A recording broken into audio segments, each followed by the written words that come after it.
This is Barb Cochran, and I'm from the Northwest Geriatric Workforce Enhancement Center here at the University of Washington. Welcome to our second in our Geriatric Healthcare Lecture Series for winter 2016. And I wanted to mention that we now have our website sort of up. So if you are interested in these video lectures and you missed the one last week, it's now posted. The website URL is nwgwec.org, and you just go to online lectures. We're still working out some funkiness, but I can verify that that part of it is working right now. If you go to our old website, which was nwgec.org, it'll also take you there. So whatever you remember as our website address should work now. Famous last words. But you're welcome to go there because we also have posted the 70 lectures from previous geriatric healthcare series up on that website. Soon we will have a registration system set up, and we will ask you to register and fill out some profile information. Again, we're just counting beans for our funding agency, but I hope that won't be too onerous. And today I'm very happy to introduce the director, the PI of the Northwest Geriatric Workforce Enhancement Center, Elizabeth Phelan. She is an associate professor in the School of Medicine, the Division of Gerontology and Geriatric Medicine.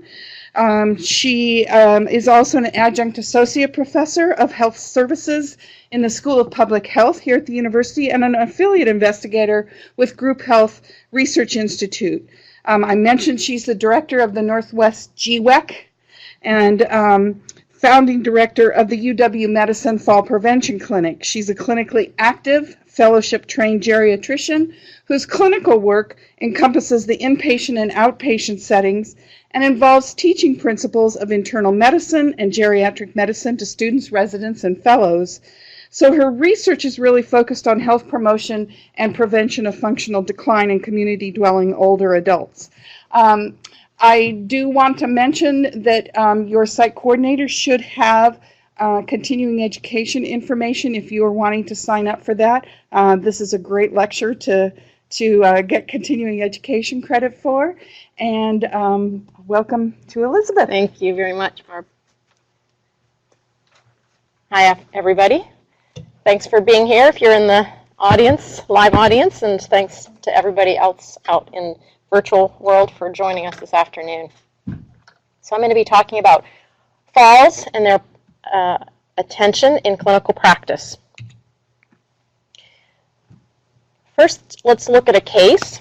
This is a case of an octogenarian lady who I saw a few years ago who was an assisted living facility resident. She has a number of chronic conditions: Parkinson's disease for a number of years, mild dementia, osteoporosis, hypertension, and osteoarthritis. And she was noted on intake to have fallen 3 times in the past 6 months. All of those falls occurred when she was not using her walker. She likes doing puzzles, but she does no routine exercise, including no exercise to increase her strength or improve her balance. She's on a number of medications that are listed here, medications for those chronic conditions that I already mentioned. On exam, her visual acuity was somewhat different from left to right eye, 20/70 in the left, 20/30 in the right. She had a blood pressure that was not terribly high nor terribly low when standing. However, she did note that when she went from lying to sitting or sitting to standing, she started to feel a bit dizzy, and that this was worse when she was standing. She could not get out of the chair when we asked her to stand up without use of her upper extremities to push up, and she could not maintain her balance when she tried to assume a feet together stance, so feet touching each other at the ankles, perfectly aligned. She could not do that and maintain that stance for any length of time. Her gait was slow, very slow in fact, one of the slowest I think I've seen in my career. Shuffling, as is characteristic of Parkinson's, but she, with her front-wheeled walker, was quite steady. So we'll return to that case, talk about some of those features of her presentation as we go to illustrate some of the points that I'll be making. But just to look at where we're headed in this hour plus, we'll talk a little bit about the epidemiology of falls, how they impact our society as well as individuals. We'll look at what causes falls and the injuries that often result from them. Talk about how do you look for, identify people who are at fall risk or have previously fallen, what do current guidelines say, and finally look at how do we address fall risk in people who are at risk based on screening. But first, let's make sure we're all on the same page.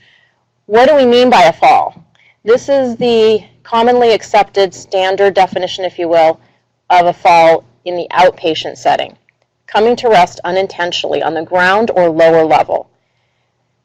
This definition excludes what we think about as sort of acute, overwhelming external events, such as somebody being suddenly pushed or shoved. It also excludes acute illnesses, such as strokes or seizures. This is a bit different from how we define falls in the hospital setting, so just to be aware of that. So how common are falls? In older adults, they're actually quite common. In fact, probably the most common of what we refer to oftentimes as geriatric syndromes, things that tend to occur with increasing age and are often due not to a single cause, but often to a combination of factors. So 1 in 3 people age 65 plus, this number crops up again and again and again. 30 to 40% is what you'll see in most studies looking at this. And it's the leading cause of fatal and non-fatal injuries in this population. We'll look at this data in a little bit more depth in a minute, but suffice it to say that of all falls, about 10% have been estimated to result in a serious injury. What do we consider serious? Commonly serious is defined as fractures, dislocations, head trauma. Lots of healthcare use occurs as the result of falls with these types of injuries. Statistics, just representative statistics given here, 2.5 million people in a single year were treated in emergency departments across our country for fall-related injuries. Costs are enormous, $30 billion or higher annually to just treat these injuries. This does not count what we call indirect medical costs, so costs of caring that might be assumed by an informal or family caregiver. This is purely medical treatment costs. And very importantly for those of us in practice to be aware of that most older adults do not mention the fact that they're falling to their doctor or primary care provider, whoever that person is. They essentially often just think that this is something that they couldn't get help with or that isn't preventable. And that's a common misbelief that there's nothing that can be done about falls, that they just are a result of aging and they are just one's destiny. So important to be aware of attitudes and beliefs, whether or not they're accurate or not, and try to help, because of this, proactively ask about falls with your older patients. So looking a little bit more in depth, this slide actually shows that deaths due to falls are on the increase. This is CDC data over the course of roughly the past decade. This is all races, both sexes combined for all persons age 65 plus. And looking a little bit more deeply, when you adjust this data for age and look at it by gender, you can see that even despite changing overall population demographics with greater numbers of people in the old where you might expect that initial overall result to be confounded by age, you still see this pattern. So it's not really clear why rates are going up over the last decade. Some people think that it's due to the fact that we're living longer with more chronic conditions, and so people have an accumulated burden of chronic conditions that puts them at an increased risk. But again, the explanation is not really clear.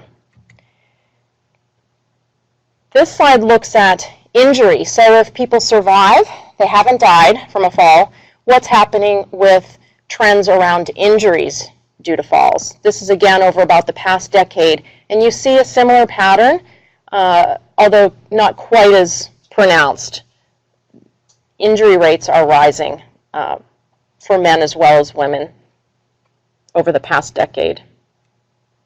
And this is specifically ER presentations captured here.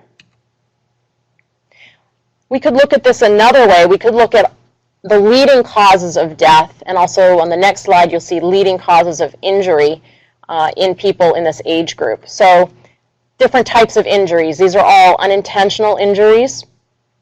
And you can see that falls of all these different types of injuries accounts for the vast majority of deaths from unintentional injuries in this age group.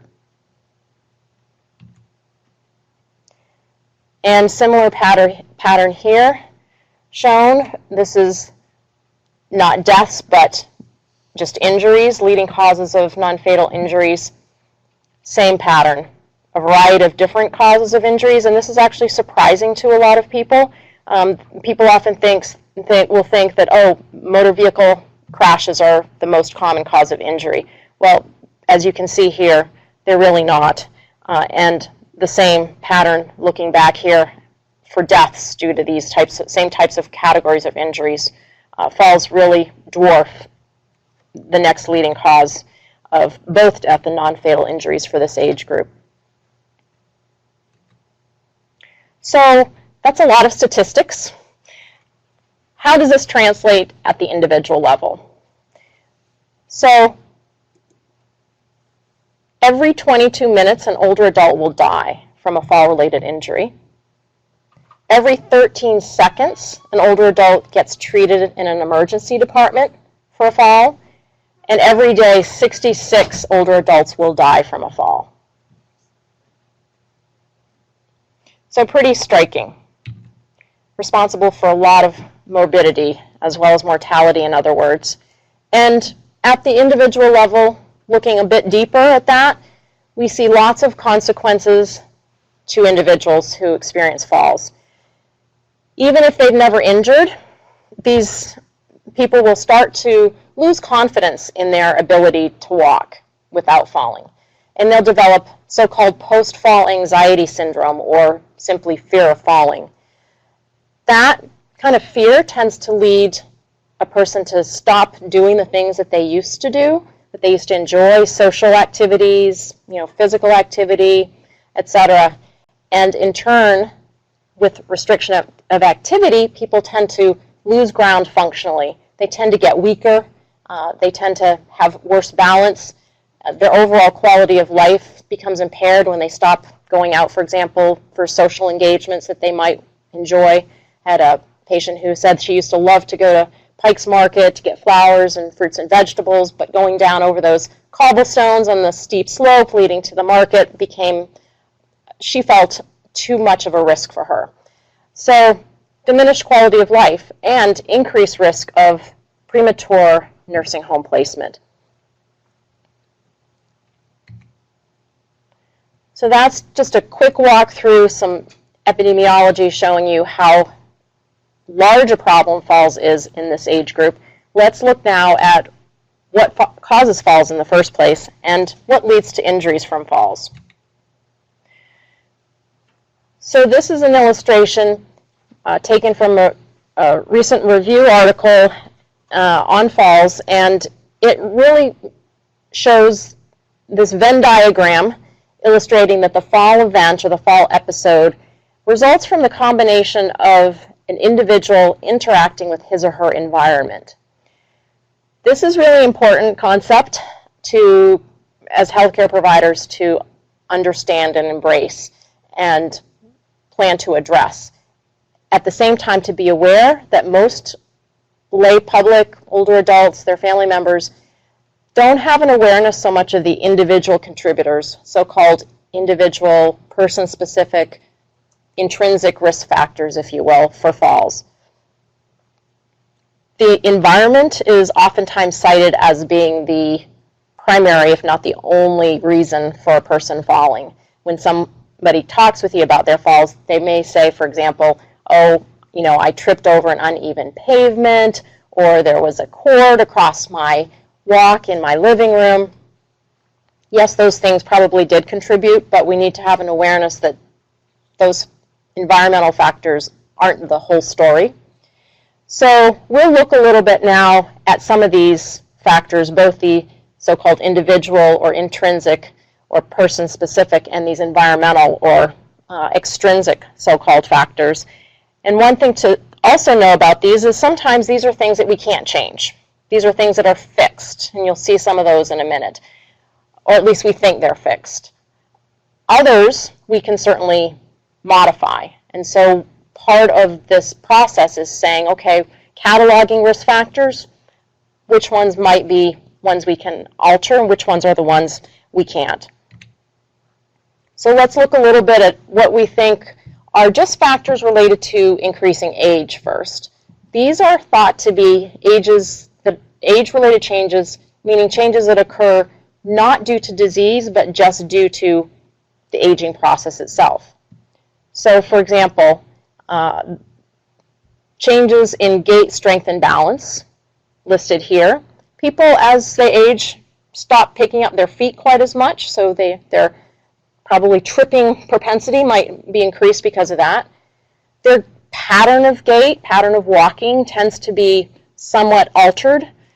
So a little bit more stooped, a little bit shorter stride, a little bit of change, either narrower based or wider based in where their legs are when they walk, moving forward or back.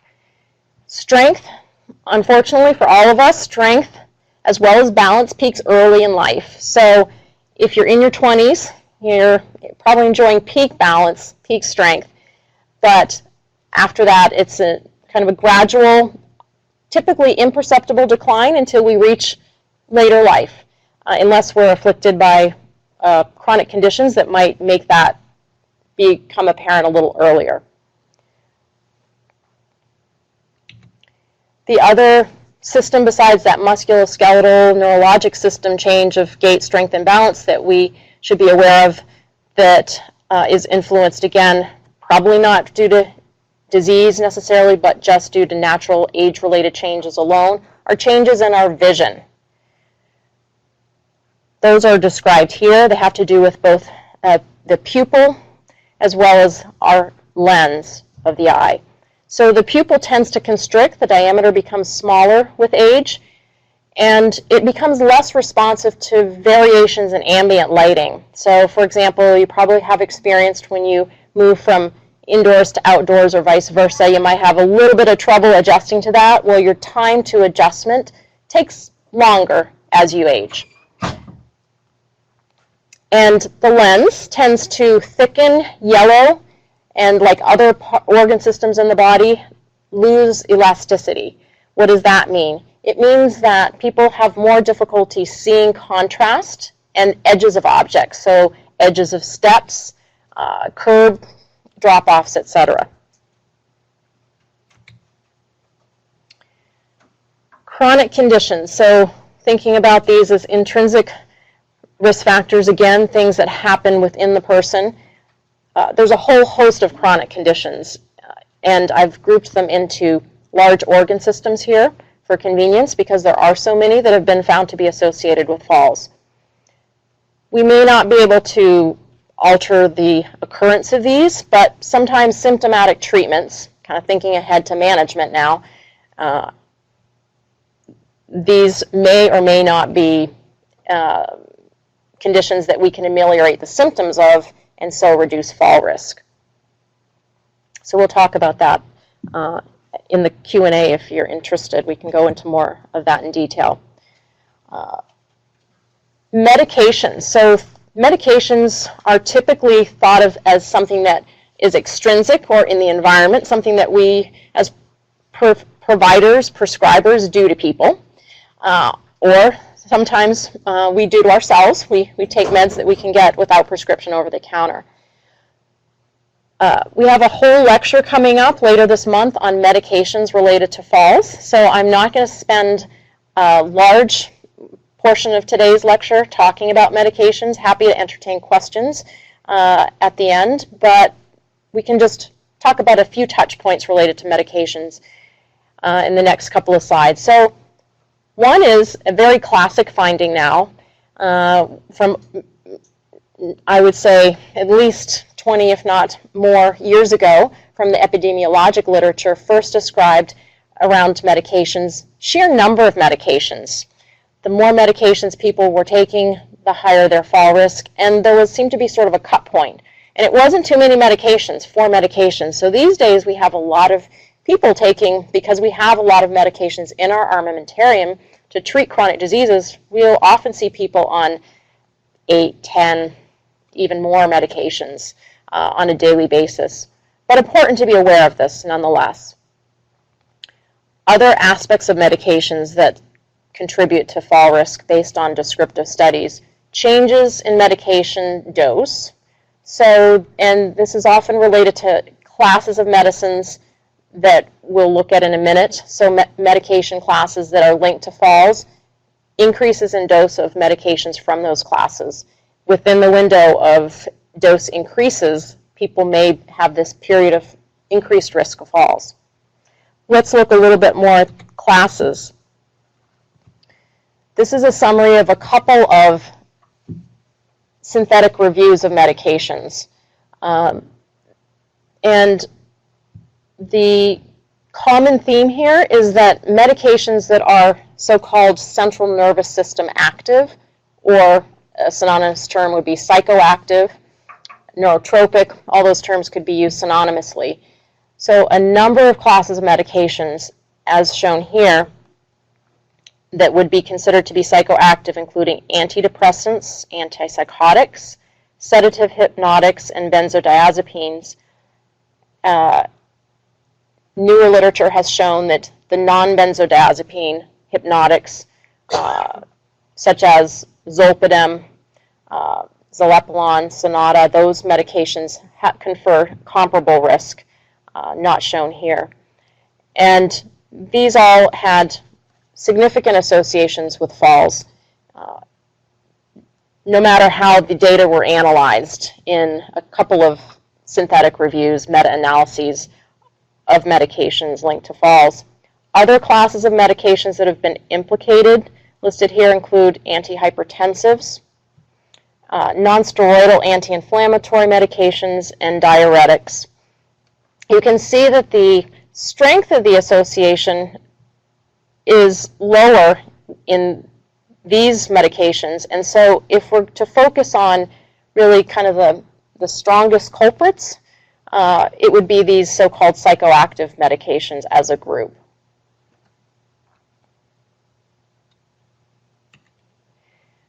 Some newer literature to look at examined risk of injury associated with, specifically with opioids. So those are medicines used for pain, of course, strong medicines, potent medications, and used for pain of different sorts, everything from chronic arthritic type of pain syndromes to cancer-related pain.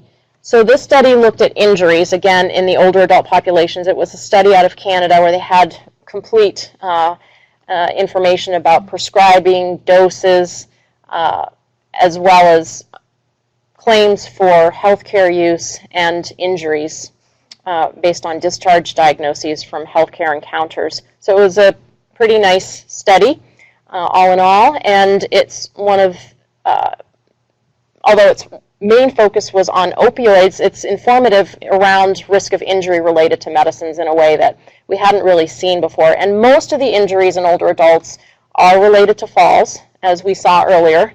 This is true throughout the world, and even though this was a study in Canada, our US data also, as I showed earlier, support that.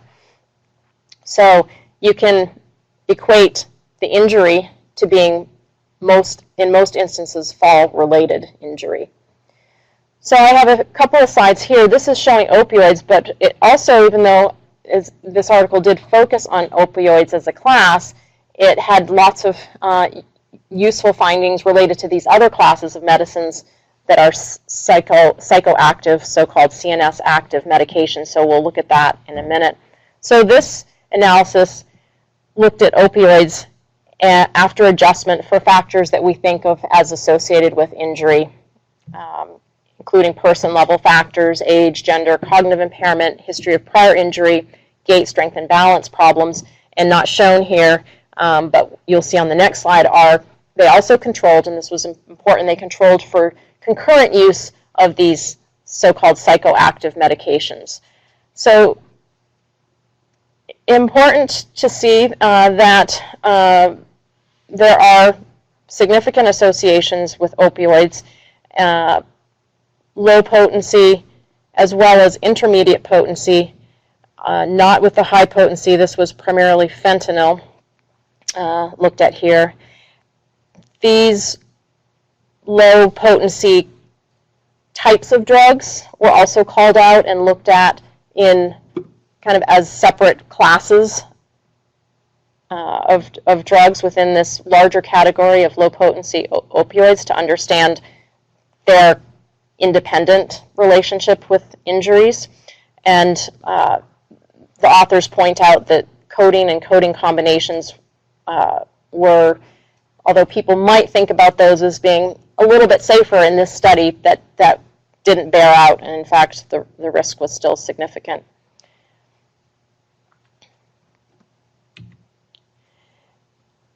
And here, this is the part of the analysis looking at those other classes of drugs from the same data run with the opioids included and the person-level risk factors for injury as well. So a regression model including all of those variables.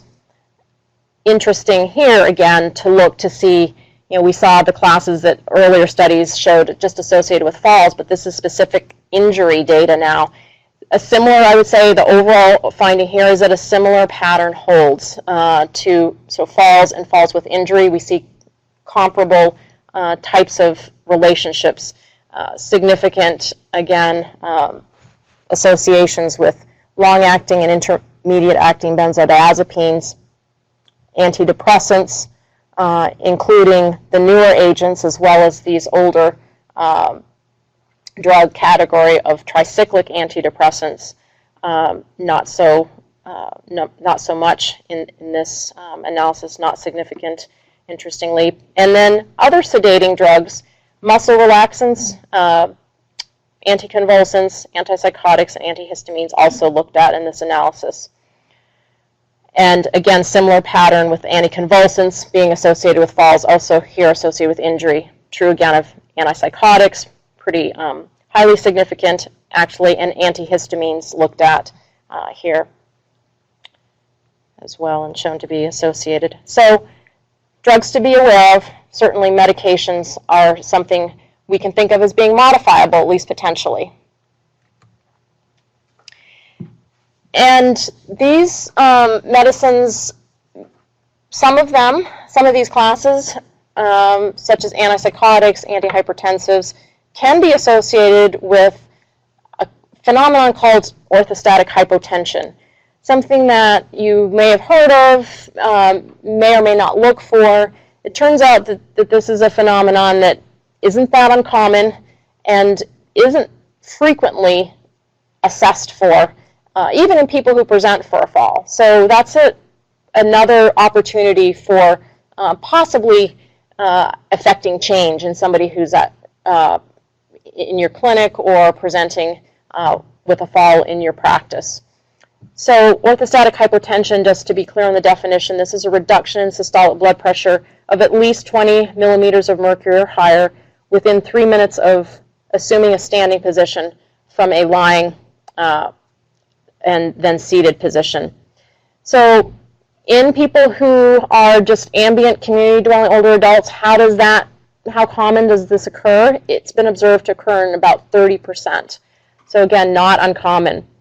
And falls may be the only symptom of orthostatic hypotension. But other symptoms that people may complain of that are sort of nonspecific are important. If you hear people complaining of that and you're not necessarily thinking falls, you could still look for this. I just had a patient come to clinic today who was complaining about feeling excessively fatigued, and he did have a drop in blood pressure from about 140 systolic to 110. And so clearly met criteria for orthostatic hypotension, and fatigue as well as frequent falls were both things that he came talking about. So there can be different causes of this, but sometimes it's just maybe related even just to medications. So important to think about, are there factors that we could adjust to help improve this, but most importantly to look for orthostatic hypotension. And external, environmental, extrinsic risk factor here, footwear. What people put on their feet or don't put on their feet has been shown to be associated with falls in epidemiologic studies. So key points here, going barefoot or walking in socks indoors has been associated with falling, as well as wearing shoes that have inadequate fixation. So, for example, there, maybe no backs, no laces, or the laces are there but not tied. Heels, you might expect higher heels, and also lower contact of the sole with the walking surface. All independent risk factors for falling and features of footwear that we can ask about. Foot problems also have been examined, and certain features of people's feet have been shown to be associated with falling. So pain in the feet, reduced range of motion of the ankles, any weakness of the toes, and any deformity of the toes. Again, things that aren't that uncommon. We see foot deformities, foot pain, not even just in older adults, but can occur in younger populations as well. So important to be aware of that. This slide is an interesting slide in that it shows both kind of the challenge and the opportunity. So this is classic literature, again from the late 80s, published in the New England Journal, looking at the percent of individuals who fall over the course of a year, depending on the number of these so-called risk factors or contributors to falls that they had. So you can see this number here is a little faded. This is 8%, so roughly 10%. Even among people who are in this age group who have no identifiable so-called risk factors for falling, up to, if people had 4 or more, nearly 80% of those people would fall within the given year. So what does that tell us? A couple things. One is that just, again, probably due to those age-related changes, the risk of falls is not zero in anyone in this age group. So I would consider most people at somewhat increased risk just due to age alone. And the other key point here is that you can see that there's a relationship whereby as you increase the number of risk factors, the number of people who will fall increases. So what this tells you is if you can intervene on even just 1 or 2 risk factors, you're going to drop your panel, your patient's panel probability of having a fall in any given year. So opportunity there to impact and reduce risk and injury. So let's look a little bit now into what the current guidelines say about screening for falls and how do we assess fall risk. So screening, for things like cancer, we usually do tests. We usually order, for example, mammograms to look for breast cancer, potentially a colonoscopy if we're going to investigate and screen for colon cancer. For falls, it's a lot simpler than that. It's simply asking people. The guidelines, current guidelines say that all adults in this age group, so 65 and up, should be asked about falls in the past 12 months. So that's your first very simple screen. also ask them about, do they feel they have trouble when they're walking with unsteadiness or trouble with their balance?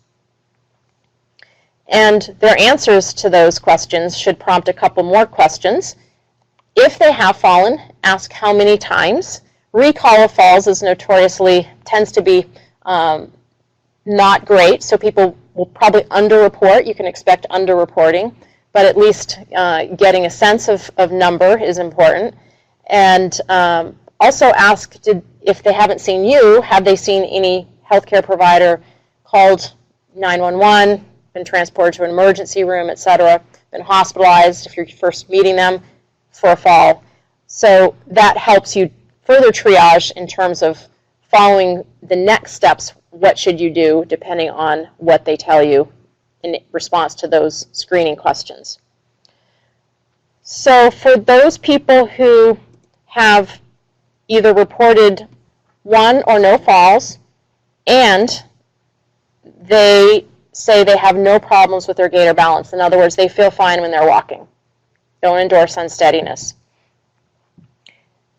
The guidelines currently say that you can reassess periodically, the clinical guidelines. The public health recommendation is slightly different. As you might imagine, primary prevention is an important public health priority, and given the magnitude of this problem, does make a lot of sense.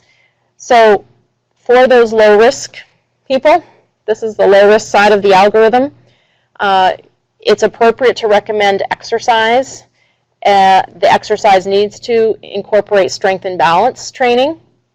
And according to the U.S. Preventive Services Task Force, in addition to the exercise recommendation, it's reasonable to recommend a daily vitamin D supplement as primary prevention. What about the people who tell you, oh yes, I've been falling repeatedly, or I went to the emergency room because I sprained my ankle to get attention for that, or I've never fallen, but I do feel unsteady when I walk. For any of those people, they need further assessment. So, and the approach to assessment is, current standards are to look for, identify these risk factors, so-called risk factors or contributors to falls, and try to address them. So we'll look a little more at that.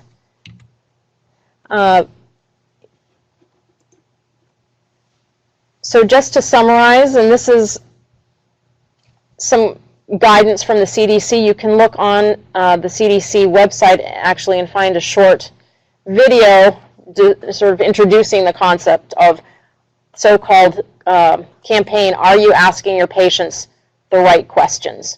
So these are the questions suggested for practitioners screening older adults. Have you fallen in the past year? Do you feel unsteady? And also adding the question, do you worry about falling?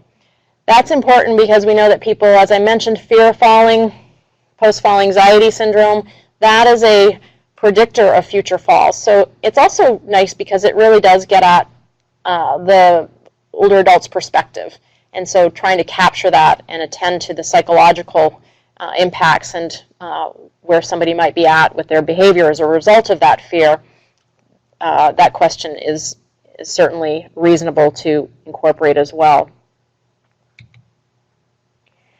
So for those people that you want to find out more of the circumstances about their falls, and this is important because it kind of helps direct you into understanding what might be some contributors.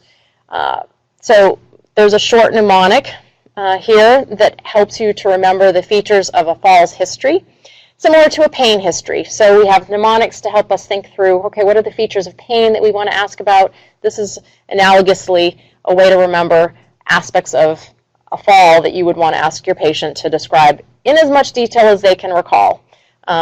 Again, recollection of details diminishes over time, but still worth asking. The question about whether or not they were able to get up from a fall is important. People are at risk for complications if they are unable to get up from a fall without help.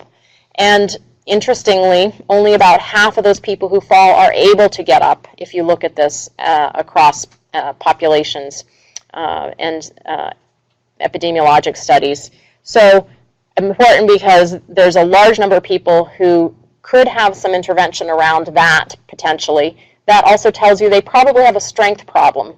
So as I said, the history can start to help direct you into looking at modifiable risk factors for falls, and also help start thinking about what are some complications that you might worry about. So being on the floor, even for as little as an hour, can increase the risk of what we call rhabdomyolysis.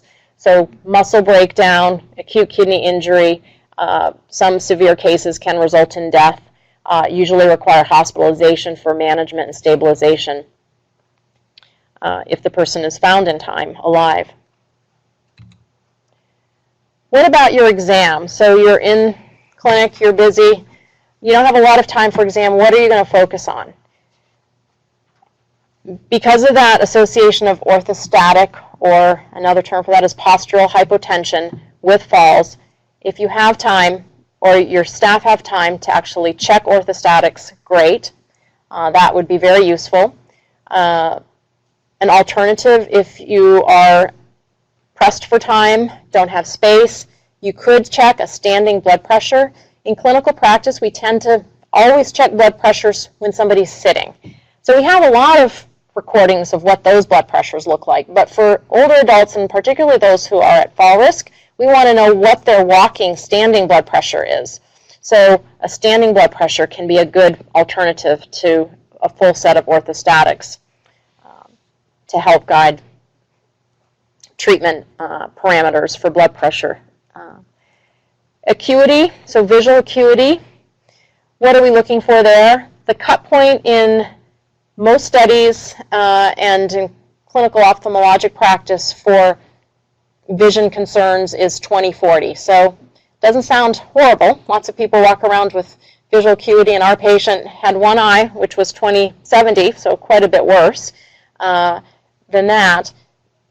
Visual acuity is something that can, again, be systematized to be checked at check-in by somebody other than you as the frontline provider, if your practices can be set up that way. Heart exam focusing really on rate, rhythm, and any murmurs. Looking at how a person walks, just subjectively even, just asking them to walk and observing that. Timing is even better. If you can time it, we'll look at that in a minute. Finding a way to quickly assess their strength and their balance, and we can talk about how to do that in a minute. And then just a brief examination of lower extremities for deformities. I mentioned the toes, for example, earlier. And if you have time, further assessment of other features of the neurologic exam. Things like muscle tone can be relevant in somebody. Perhaps you notice, oh, they look like they may have sort of a stare. Well, I'm worried about Parkinson's. Do they have a pill-rolling classic Parkinsonian tremor? I look for some other signs. Increased tone, certainly in Parkinson's, can increase the risk of falls. So what are some signs on exam, just observational signs, that somebody may have a problem with their gait, strength, or their balance? So slow gait is a sign of a problem and a risk for falls. And I mentioned short strides, characteristic of aging gait patterns, but also just not picking up one's feet or frankly shuffling. People tend to not pick up their feet because they have balance problems. They are unable to maintain balance with any time bearing weight into just one leg alone. So that is a clue to balance problems. Anybody who has an uncontrolled sit, so they suddenly plop into a chair, sign of a strength problem. If they rock to get up out of the chair, they rock repeatedly trying to gain momentum, again, strong predictor actually of falls and indicative of a strength problem and or balance problem combined. Obvious things like staggering, loss of balance, or tripping when walking or turning. People will often even tell you on history that they so-called furniture surf. They will hold on to furniture or walls, or you may see them do that when you ask them to walk unassisted.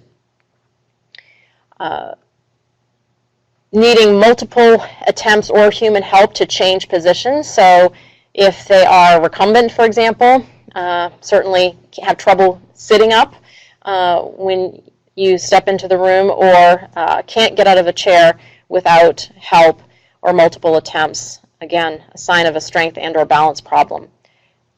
And losing ability to maintain one's balance and upright posture when a person goes to pick up something from the floor, reach overhead, open or close a door or drawer. Those are all signs of problems with postural control, which is an important aspect of balance.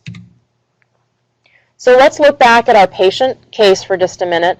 Again, looking with an eye towards what characteristics did she display on either her history or exam that are what we would think about as potentially modifiable anyway. In her, she had that visual acuity that wasn't great, right? Many people, because of chronic conditions, may or may not have attention to just things like sensory inputs, and so vision may be declining, hearing may be declining, and so asking and checking, have they seen an eye doctor, had their vision checked in the past year, and oftentimes you'll find they haven't. So poor vision was a factor in her that we could potentially intervene upon. She complained about this dizziness when she changed positions, and she also exhibited strength, gait, and balance problems. Again, she was very slow, probably because of her Parkinson's. She shuffled, and she could not get out of the chair without using her arms. She also could not assume a narrow base of support, if you remember, again, a sign of a balance problem.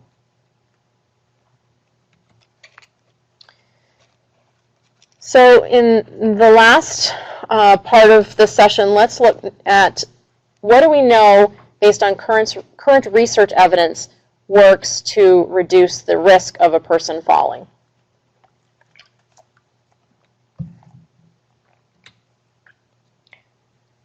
So what are our goals in people who we know are either, they're at risk for falls, they've either fallen before, or they've even had a fall with injury, been hospitalized, discharged, they're back in the community, you're seeing them in your clinic, or they are on your screening and your assessment at risk even though they've never fallen. What are we trying to accomplish with these people? So first, we're trying to reduce the chances of falling. So every fall averted is an injury, potential injury averted. We're also, and can think about ways that we might reduce the risk of injury directly if somebody does fall. So for example, identifying and treating osteoporosis if present.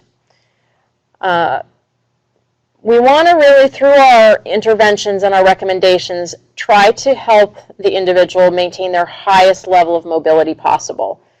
So we don't want to be relegating people to, canes, walkers, wheelchairs, etc., or have them thinking that the best strategy is staying in a chair and getting help for the rest of their life, or staying at home. We want to allow them, insofar as we can, to optimize their safety in walking and remain mobile, and also if they have transfer trouble, address that. And then finally, as part of our ongoing care of people with this risk, and I think about fall risk as it sort of follows the patient. If it's there, it's probably there to varying or lesser degrees over time. Comparable to a chronic condition, it's a chronic risk state. So because of that, similar again to managing somebody who has diabetes or high blood pressure over time, we want to check back with these people. We want to see what are they doing, what might they still do, what new risk factors might be emerging that we can help them address. So first, these so-called modifiable fall risk factors. Grouped again here, just to summarize, we looked at each of them a little bit. In turn, I didn't go a lot into the home and environmental risks because those are more obvious. There's certain rooms that are higher risk, bathrooms, areas of the home, stairs, high risk for injury. But these other more intrinsic, along with medication risks, are really important to identify in those patients that we know are particularly anybody but in the low risk category.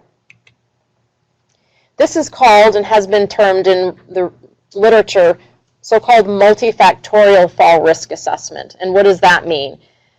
This is individually tailored one-on-one evaluation of these modifiable risk factors to identify them and to make recommendations that are evidence-guided recommendations to address all risk factors identified.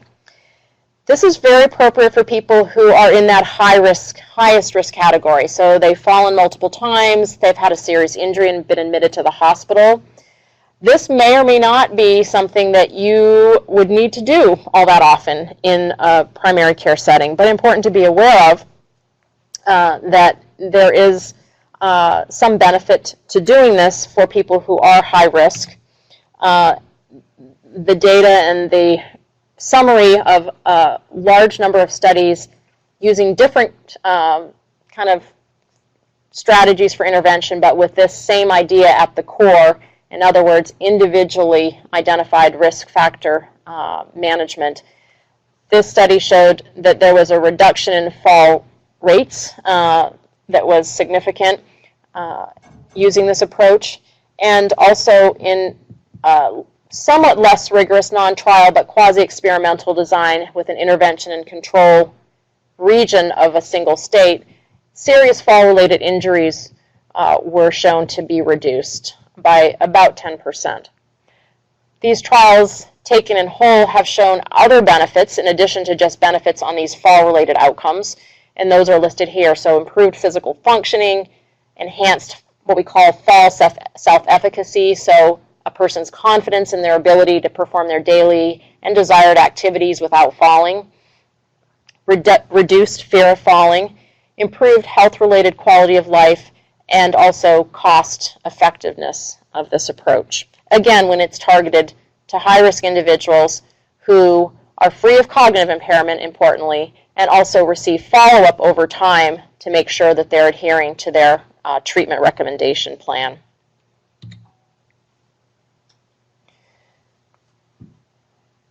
And thinking about levels of prevention for a minute, in primary care settings, we will probably have a lot of people who we're doing primary prevention of. What does that mean? We're actually looking at people who aren't so high risk necessarily, or maybe they haven't declared themselves yet, i.e. they have never fallen. So what are our goals there? Education is important. It's necessary but not sufficient. Educating, in other words, about what might be the individual's identified kind of approach to reducing their own risk of falling. So everybody could do strength and balance exercise, and even people at low risk can always benefit from vitamin D supplementation, again based on current synthesis of those studies looking at those interventions. So early intervention, trying to preempt problems before they start, trying to avert that sort of downward spiral of individual adverse consequences of fear, functional decline, nursing home placement that we talked about a bit ago. At the secondary prevention level, so secondary prevention where people have experienced a fall and we're trying to prevent that event from occurring in the future, what are we thinking about?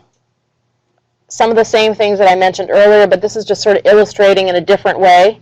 We want to make sure that people's muscles and their bones are strong. We want to teach them how to get up and make sure that they're strong enough to get up on their own, and also how to get help. So many older adults tend to live alone. They've either outlived a spouse or partner, or for other reasons prefer that. Despite available family, they like living by themselves and want to maintain that, and that's a reasonable patient-centered or person-centered goal as a provider to support our patients in. But they need to know, therefore, how to connect with the outside world if they do fall and need help in the moment because they're injured.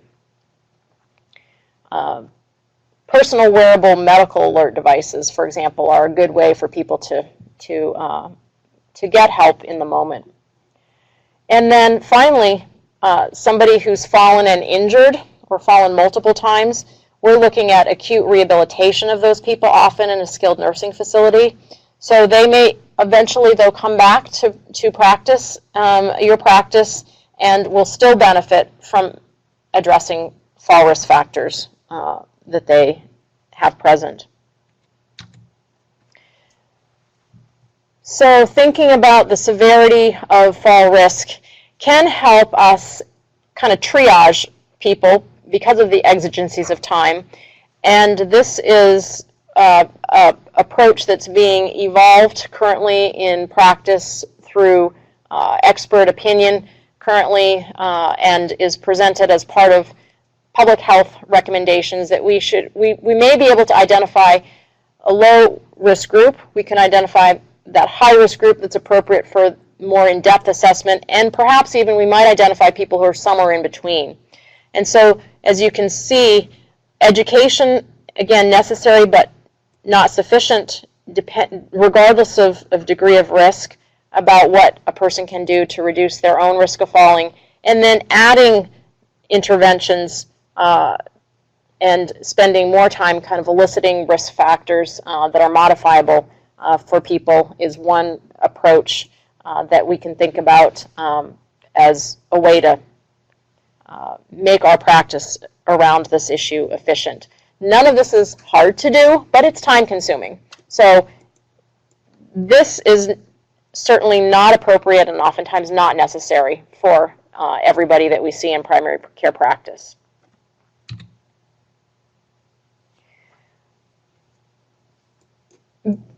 But because we are practitioners and prescribers of medications, important to look at this as an opportunity for intervention at every clinic visit when you're seeing somebody who is at risk for falls.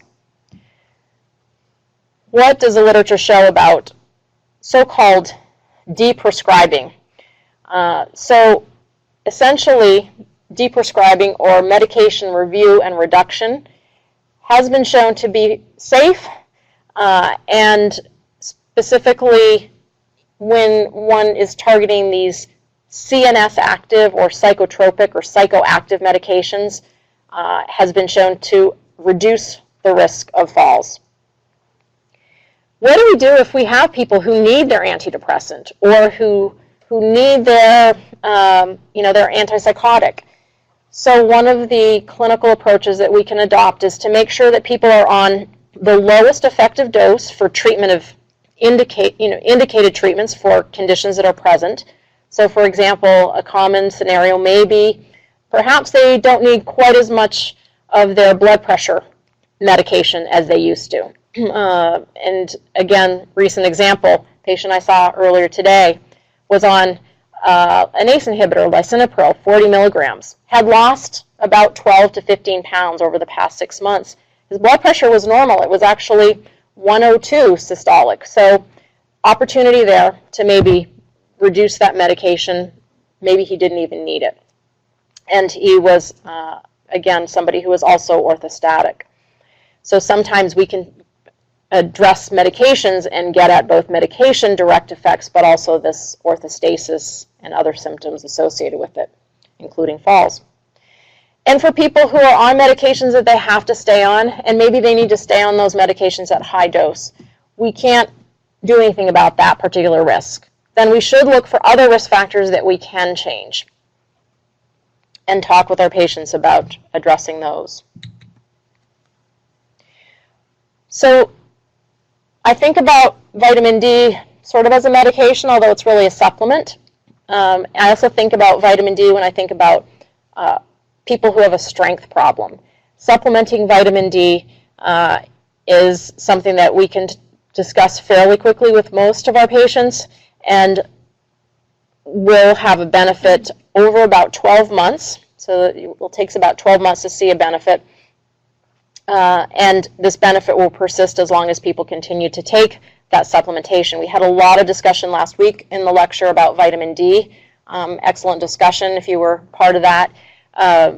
And some of the mechanism is shown here. Vitamin D binds to receptors on muscle, so has direct benefits on muscle function, muscle strength, muscle contraction, And as we see increasing levels of D insufficiency into the frank, deficient state, deficient range, less than 10 nanograms per ml, we see a change in balance features of one's balance, postural control, or the amount of sway in a person's posture increases, worsening strength, and increased fall risk. And here's the summary of that U.S. Preventive Services Task Force. A group I consider very nihilistic tends to say the evidence is insufficient to recommend more often than not when we go to read what they are telling us. So when they come out with a positive recommendation, it's something worth looking at. They did a nice job with this, looking at studies involving patients in primary care only, and so I think their results are believable on close examination. And at the time this was published, there were 9 trials looking at vitamin D supplementation for fall risk reduction. And important to note, a median daily dose, and this is the same dose, 800 IUs, by the way, that we think about for bone health, prevention of osteoporosis, so it's kind of convenient.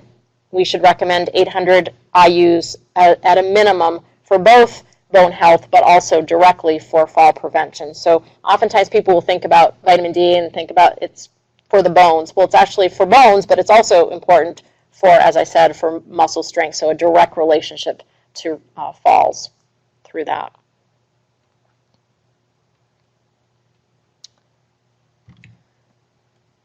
This is the American Geriatric Society consensus statement on vitamin D for the prevention of falls. Just to be aware of what these recommending bodies are saying, how their recommendations may vary. Your patients might hear some of this and ask you about it, so it's important for us to at least have touch points about these different bodies' recommendations. So this group recommends 1,000 units of vitamin D a day for people at fall risk, and that's as supplement. The recommendation here for overall intake is a total from all sources of 4,000 IUs.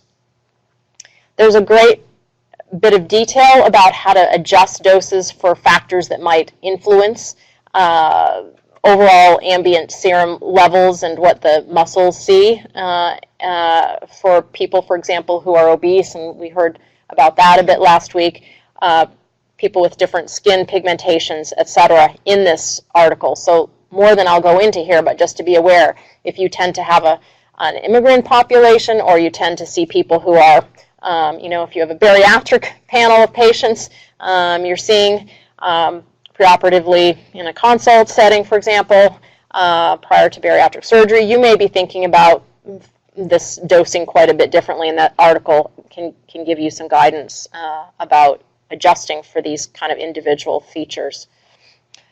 They also say that monitoring levels is unnecessary as a rule. Again, our presentation last week talked about there may be a rationale to check levels, and so it's really a provider's decision along with the patient's input at this point. And interestingly, when I read this, I hadn't known this, but try to avoid giving D with anything that binds it, because you'll be nullifying that effect of that supplement. So fiber and other things like cholestyramine may bind vitamin D. So it doesn't mean they can't take both, they just shouldn't take those things together at the same time with D.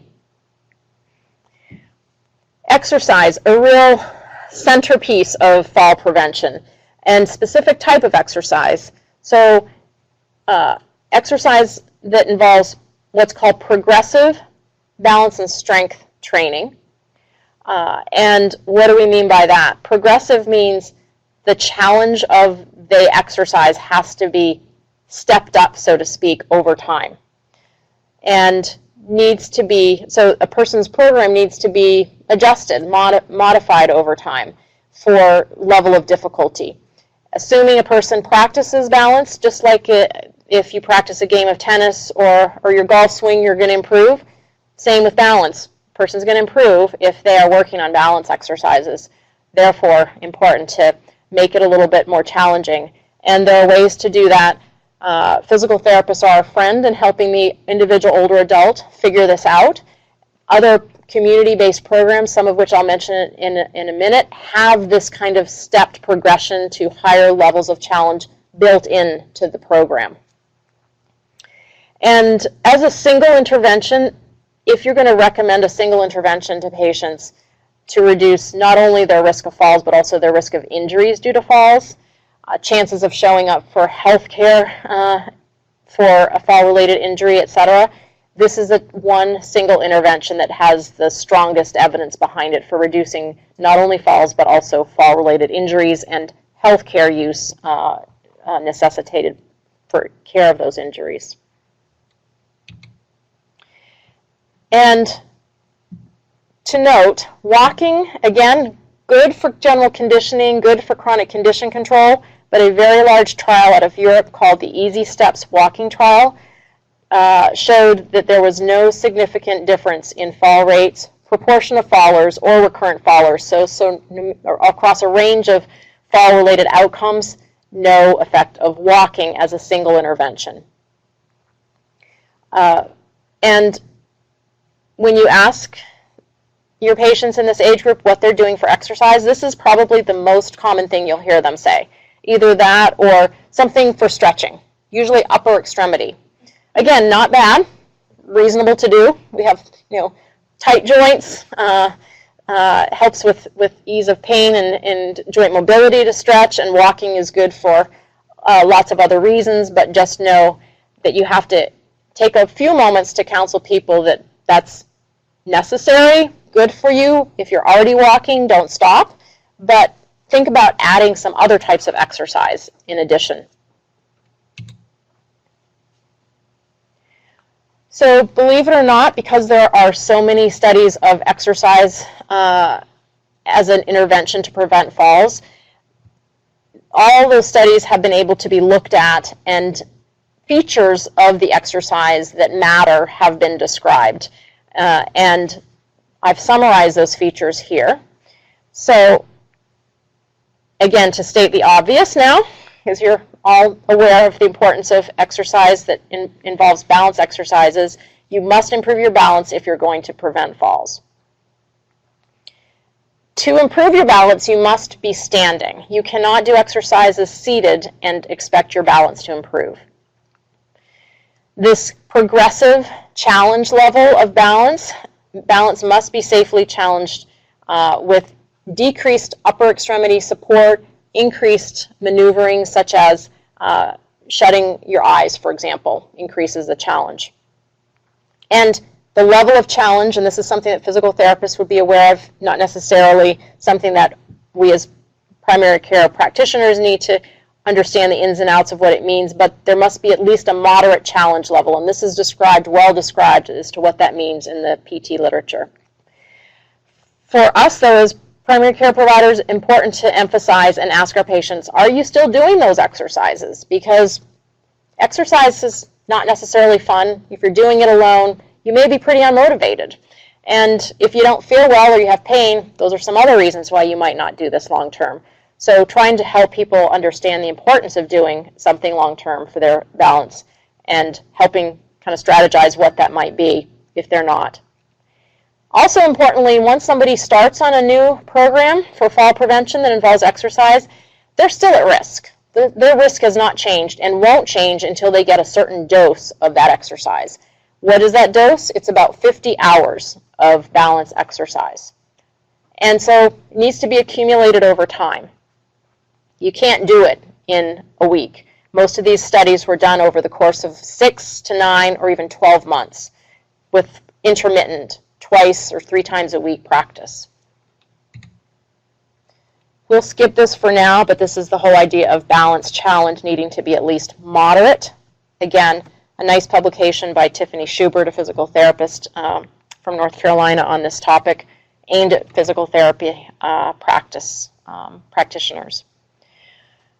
There are an increasing number of evidence-based programs available that you can at least kind of have a touch point about in the next couple of slides I'll mention here, so that you have some semblance of kind of, well, what might I look for in my community that I or my clinic practice team could actually help link our patients up to. So Tai Chi classes, number of different types of Tai Chi programs have been shown to be effective. Some home-based programs. Otago is one that was developed outside of this country and is one where that, as I mentioned, that progressive balance challenge, that's built into the program. There are different levels of challenge. People start at level A, progress to level B, etc. So that's built in. The LIFE program, which stands for Lifestyle Incorporated Exercises to Prevent Falls. So it's lifestyle integrated is the I. In other words, don't just stand at your kitchen counter and do these exercises as, for 10 minutes or 20 minutes a day, but while you're reaching down into your sink or into your cabinet to take something out, do 5 or 6 squats. So integrate it into your daily routine. That's the idea behind LIFE. And or a physical therapy referral. Most physical therapists should be able to take a patient through a program, tailor it to the individual to make it safe, help them transition, hopefully, ultimately, to either a home-based or a community class if they're not initially appropriate for it. Just a list, so you can see the list of these programs is growing. This is from the most recent compendium out of the CDC, the 3rd edition now, summarizing evidence-based interventions, so-called What Works to Prevent Falls, a whole list of exercise programs that have been developed for this purpose. A little bit about Tai Chi. Tai Chi Quan has a lot of evidence behind it at this point. It's a simplified form of Tai Chi. It's trademarked under this name, and it was specifically modified forms of Tai Chi for fall prevention. Home-based programs, I mentioned those. I won't spend a lot of time describing these, but just to be aware of them by name. Also, the fact that the CDC has funded dissemination of these programs throughout the U.S. So if you Google, for example, the Otago exercise program, you'll find web-based resources that could be used by patients or by physical therapists to get trained in this program if they're a physical therapist and to teach the program to their patients. For those higher risk patients, we start looking at home environment because home environment tends to matter much more as people become more frail and more high risk. They don't go out as much. This is a summary from the Cochrane review, latest Cochrane review on interventions that reduce the risk of falls. And this shows home safety assessment and intervention in this orange box, classified by risk of falling. So home safety interventions, as you can see here, for those at higher risk of falling, more effective. So probably most useful to spend your time looking at home environmental risks for falls and having your patients pursue that if they're in the higher risk category, certainly, based on this data.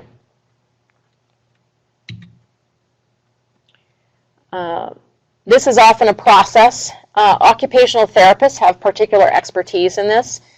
Currently, it may be a bit of a challenge to get people attention in their home, which is the way the intervention research on which those data that I just showed you were based. Those effects were achieved, in other words, using trained health professionals going out to people's homes, assessing them, working with the older adult, and making those home modifications that the person was receptive to. That means that you have to find something kind of to replicate that. Not easy to do in this country, but for people who are homebound, you can have an occupational therapist as part of that home health team. So that's one approach that should be available, at least for the homebound subset of older adults. What about people with low vision? This is a group of people, if you're seeing people who have visual impairment, legal blindness, home safety actually may be one of the most effective approaches. So with that caveat about home safety interventions to be aware of. Some single interventions for people who have sensory deficits. Studies have looked at a number of different interventions as single interventions, and I've summarized those findings here. One study looking at single lens glasses for people to wear when they were walking. This was effective for people as opposed to using either progressives, bifocals, or trifocals, just their distance lenses for outdoor wear. This was effective in people who routinely walked outdoors. Cataract surgery, our patient had not had, routine eye care, but her visual acuity discrepancy suggested she might have a cataract. It's probably the most common thing you'll see if you check visual acuity and find a discrepancy would be potentially a treatable cataract. This study showed that expedited first cataract surgery reduced fall rates as well as fractures. And not a lot of literature about hearing, management of hearing deficits, but this study suggested, or a recent study suggested that giving people hearing aids actually impacted their postural stability if they had hearing loss. So approximate measure, not a fall outcome per se, but postural stability is certainly important to maintain upright posture. So intriguing study there. Single intervention, actually multifaceted, so several components of this intervention, but looking specifically at feet and feet problems, addressing feet issues and footwear, did find an effect on falls. And then kind of coming towards the end here, I sometimes think about trying to present these ideas early because we want to understand our patients' beliefs, but to incorporate this before we finish, important to be aware of prevalent beliefs. These have been described in the literature, and some of them I touched on earlier, but just to, again, be aware of them. The inevitability of falls. In other words, lack of awareness of what works to prevent falls. That falls are purely accidental. It's that environment.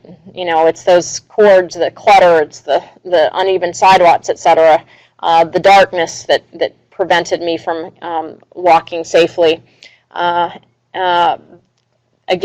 understanding that there's more to it than the environment. That falls will happen to someone else and not me. So it's going to happen to my 90-year-old mom, but not me at age 70, for example. That's another common belief. So being able to understand those, to be able to start to begin to have conversations with people about, oh, there's actually a lot you can do to prevent falls, is really important. And then in terms of behaviors, we and other people have shown that few people engage in proven behaviors to reduce fall risk. And the thing that is cited most commonly by people who have fallen in terms of if they're asked, what are you doing to prevent falls, is they're being more careful. So there's a huge opportunity around the education piece for what works to prevent falls.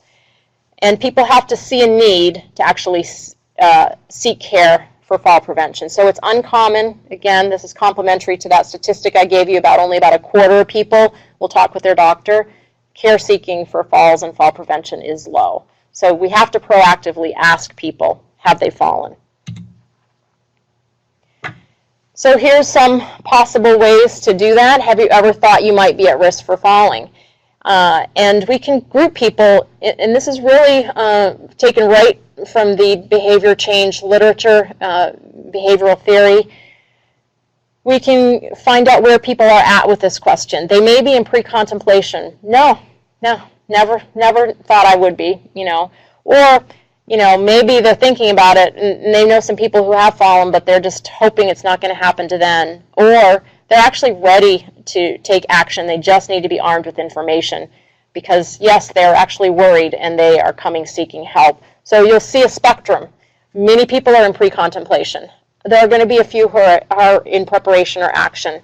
And so understanding where people are at in their kind of trajectory along that course of making changes can help guide your recommendations.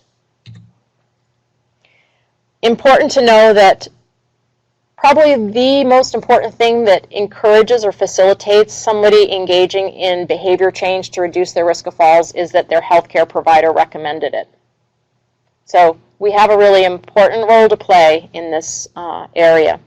Giving people options, saying, well, you know, you have issues with your vision, like our case patient. You know, you have problems with your balance that you could work on. You know, you're dizzy, and maybe we can look at your medications. Where are you willing to work? You know, what would you like to start with? And getting their input on that. If they tell you, I will not exercise, then you have a lot of information and you can direct your attention elsewhere. Trying to emphasize that this is going to actually enhance their life, not take away or limit them, is also important. Just in the final couple of minutes, there are a growing number of resources actually for clinicians on this topic out of the CDC, out of the National Institute on Aging, and these are resources that we can use and or use to guide our recommendations to our patients.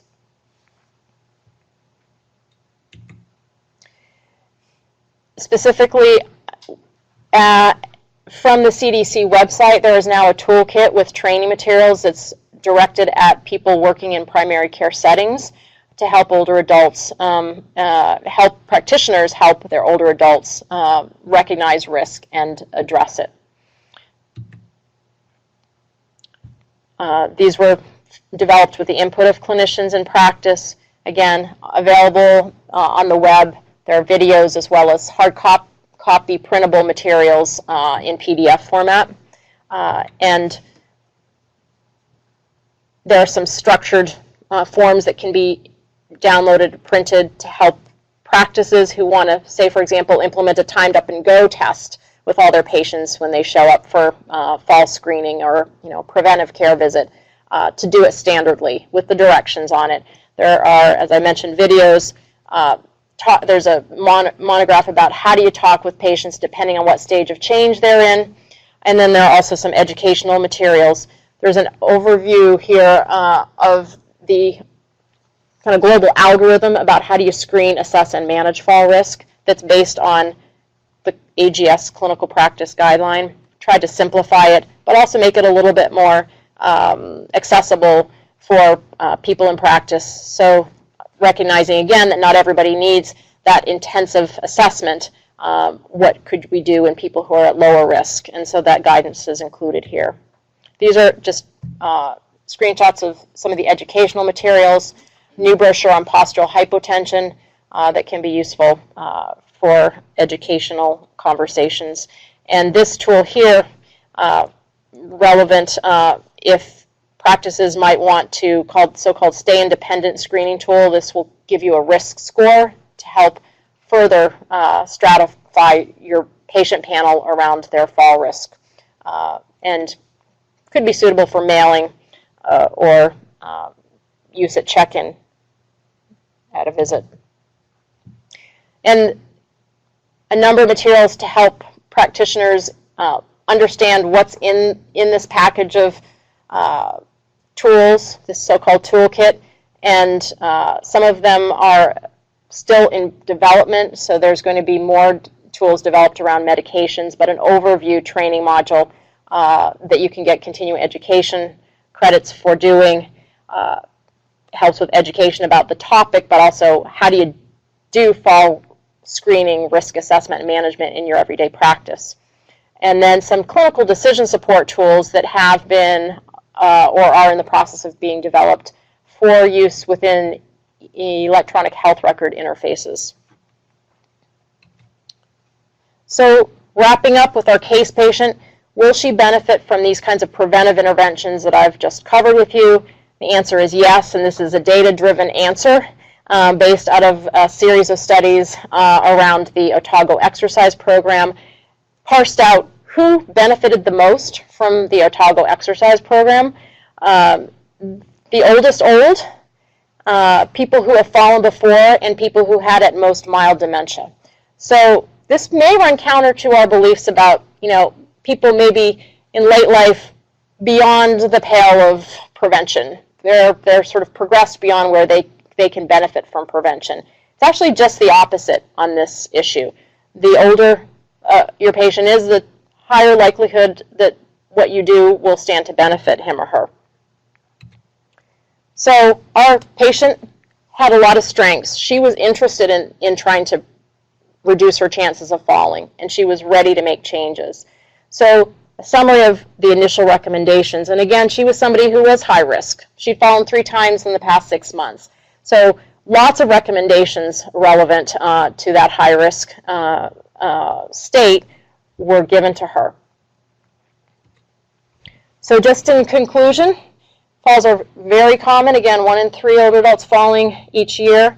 They are usually due to a combination of contributors and often associated with adverse consequences, injuries and psychological sequelae, quality of life intrusions, etc., and importantly, often preventable. So we need to screen at least annually to identify those people who need further assessment and address their identified risk factors in partnership with them. And then for those who are lower risk, certainly, never have fallen, certainly appropriate to recommend this type of exercise, i.e. the strength and balance exercise, and think about vitamin D supplementation.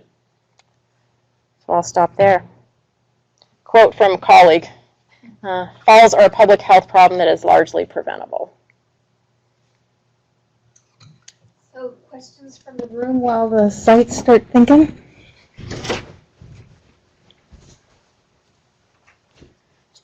I really appreciate your lecture, but I work in a specialized, I work in hospice, and I was kind of disappointed to hear some of the low-hanging fruit, like the vitamin D that takes 12 months, and PT.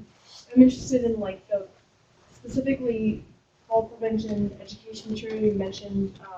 Is that in that toolkit online? Mm-hmm. And then do you know of any research that's centered around hospice and fall? That's a huge issue. Yeah. So repeat the question. So the question is there any literature around the hospice subset of patients for fall prevention? I am not aware of any. That doesn't mean that there isn't. I haven't specifically looked for that.